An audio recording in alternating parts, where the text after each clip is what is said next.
Sana git diyemem ama kal demek de gelmiyor içimde.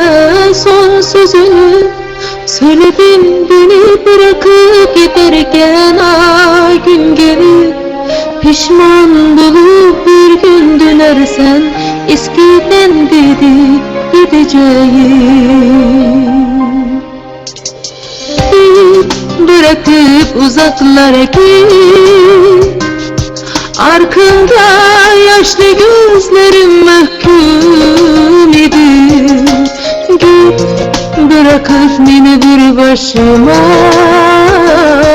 İstesen de dön desen de sen aldırma.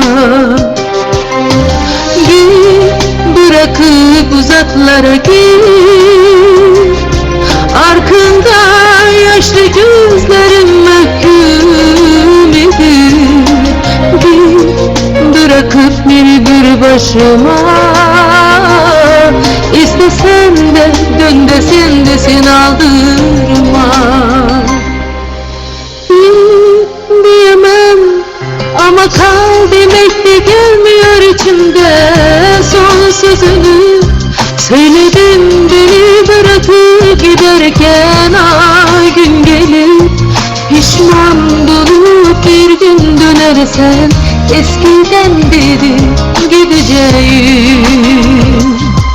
Sana git diyemem ama kal demek de gelmiyor içimden. Son sözünü söyledim beni bırakıp giderken, ay gün gelir pişman bulup bir gün dönersen, eskiden dedi gideceğim.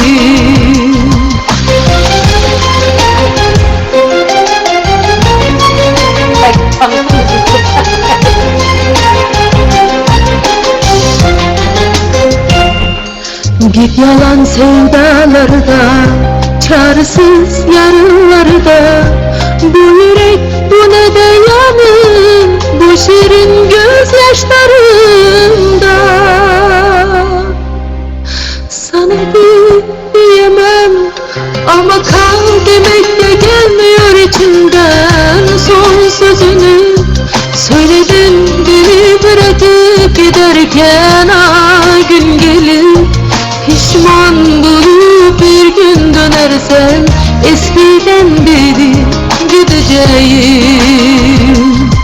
Sana git diyemem ama kal demek de gelmiyor içimden. Son sözünü söyledim beni bırakıp giderken, ay gün gelir pişman bulup bir gün dönersen, eskiden dedi gideceğim.